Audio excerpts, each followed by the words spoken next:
अगर आपको किसी ऐसी स्कीम के बारे में बैंक एम्प्लॉइज ने बताया हो जिसमें एफडी से ज़्यादा रिटर्न्स मिलते हैं, टैक्स फ्री रिटर्न्स है और इंश्योरेंस बेनिफिट्स भी मिलते हैं, तो ये एफडी नहीं, इंश्योरेंस पॉलिसी है। सबसे पहले समझते हैं कि एफडी के नाम पर इंश्योरेंस की मिस सेलिंग का शिकार कौन ज़्यादा होता है। बैंक एम्प्लॉइज का सबसे पहला फेवरेट ग्रुप है सीनियर सिटीजन्स या फिर ऐसे लोग जिनकी एज 55 टू 60 है, जो कुछ सालों में रिटायर होने वाले हैं। इनके पास एक अच्छा बैंक बैलेंस होता है और ये रिटायरमेंट प्लानिंग की तलाश में होते हैं और बैंक एम्प्लॉइज पे इनका ट्रस्ट भी होता है। दूसरा ग्रुप होता है जो फ्रीक्वेंटली बैंक विजिट करते हैं, जैसे कुछ शायद करंट अकाउंट होल्डर्स हैं जिनको कैश की ज़रूरत होती है, कैश डिपॉजिट करते हैं या विड्रॉ करते हैं। तो इन्हें आसानी से मिस सेलिंग की जा सकती है क्योंकि इन्हें रिलेशनशिप मैनेजर्स के साथ ज़्यादा इनका रैपो अच्छा होता है, कांटेक्ट और ट्रस्ट ज़्यादा होता है इसलिए। तीसरा ग्रुप वो है जो बार बार एफडी करना पसंद करता है। हर 6 महीने 1 साल में इनकी एफडीज मैच्योर होती है, फिर वही पैसे को फिर से ये लोग एफडी में इन्वेस्ट करते हैं। ऐसे लोगों के साथ भी मिस सेलिंग हो सकती है।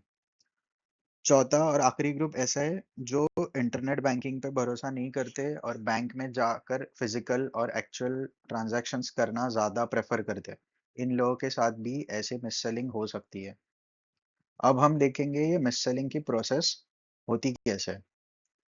इसमें पहले तो आपको बताया जाता है कि ये जो प्रोडक्ट है ये एफडी की तरह ही है।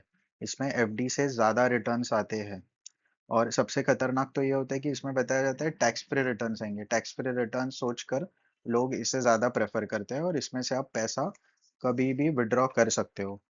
ये सोचकर बहुत लोग ऐसा समझते हैं कि ये कोई एफडी ही है। फिर हम देखेंगे कि आपके साथ अगर मिस सेलिंग हो रही है तो आपको पता कैसे चलेगा। सबसे पहले तो जिस दिन आप एफडी करोगे उसके 2-3 दिन में आपको आपका बैंक स्टेटमेंट चेक करना है। जो इंटरनेट बैंकिंग यूज नहीं करते उनको अपना पासबुक चेक करना है। पासबुक में एंट्री होती है, उस एंट्री में आपको लाइफ इंश्योरेंस कंपनी का नाम या इंश्योरेंस ये वर्ड कुछ तो ऐसे लिखा होगा।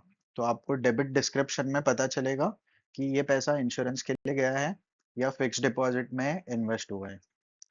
फिर दूसरा साइन है मल्टीपल ओटीपीज। आपको बार बार ओटीपीज पूछे जाएंगे वेरिफिकेशन के लिए। आइडियली फिक्स्ड डिपॉजिट करने के लिए इतने ओटीपी नहीं लगते, लेकिन कोई भी इंश्योरेंस पॉलिसी का डॉक्यूमेंटेशन करने के लिए काफी ज्यादा ओटीपीज लगते हैं।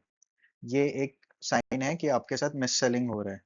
और जब आप एफडी करने जाते हो, तीसरा और सबसे इम्पोर्टेंट इंडिकेशन, आपसे काफी सारे फॉर्म साइन करा के लिए जाएंगे। तो आपको चेक करना है कि किस फॉर्म पे साइन किए जा रहे हैं, या ये एफडी का ही फॉर्म है या किसी और चीज का फॉर्म है। क्योंकि ज्यादातर बैंक एम्प्लॉइज एफडी बताकर आपको इंश्योरेंस पॉलिसी बेच सकते हैं। अभी आपको अगर ऐसे डाउट्स आते हैं तो आपको ये क्वेश्चंस पूछने हैं कि आप हमें एफडी दे रहे हो या कोई इंश्योरेंस पॉलिसी दे रहे हो। वन टाइम पेमेंट है या हर साल हमें पेमेंट करना है। फिर इसका लॉक इन पीरियड कितना है, मतलब हमें जब जरूरत हो पैसों की तब हम पैसा निकाल सकते हैं, या इसका फिक्स एक टाइम है जितने साल तक हम इसमें से पैसा निकाल ही नहीं सकते। और जो कुछ भी बैंक के एम्प्लॉइज या ब्रांच मैनेजर आपको प्रॉमिस कर रहे हैं वर्बली, ओरली, क्या ये सब कहीं पे रिटर्न है, क्या ये सब कहीं पे मेंशन्ड है। तो ये सारा कुछ कंफर्म करने के बाद ही आप किसी इंश्योरेंस पॉलिसी में इन्वेस्ट कर सकते हो। क्योंकि ज्यादातर इंश्योरेंस पॉलिसीज जो है वो 5 साल, 10 साल, 15 साल, 12 साल ऐसे लॉन्ग टर्म टेन्योर की होती है। तो वन टाइम नहीं होता है। वन टाइम इंश्योरेंस पॉलिसी में अगर आपका इन्वेस्टमेंट कराया भी बैंक एम्प्लॉइज ने, तो उन्हें उतना कमीशन नहीं मिलता। अगर लॉन्ग टर्म के लिए कराया तो उन्हें थोड़ा ज्यादा कमीशन मिलता है और ज्यादा अच्छे इंसेंटिव्स मिलते हैं।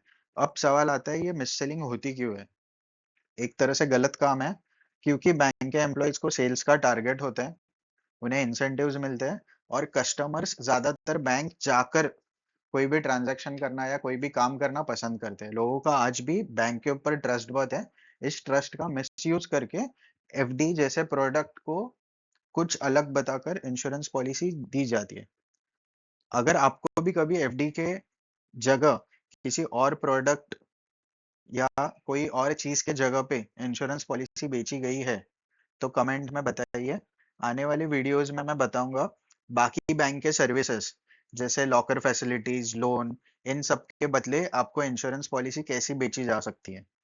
उन वीडियोस के लिए चैनल को सब्सक्राइब कीजिए और इस वीडियोस को सीनियर सिटीजन्स के साथ शेयर कीजिए ताकि लोगों का नुकसान ना हो, बिकॉज़ ज़्यादातर सीनियर सिटीज़न्स के बाद उनका हार्ड अर्न्ड मनी, इतने सालों की मेहनत जो है, वो पैसा सेव्ड होता है और इसे किसी भी गलत पॉलिसी में इन्वेस्ट करा के बैंक एम्प्लॉइज़ अपना टारगेट तो पूरा कर लेते हैं, लेकिन लॉस जो होता है, वो सीनियर सिटीज़न्स का या ऐसे लोगों का जिनके साथ मिस सेलिंग हुई है, उनका लॉस ज़्यादा होता है।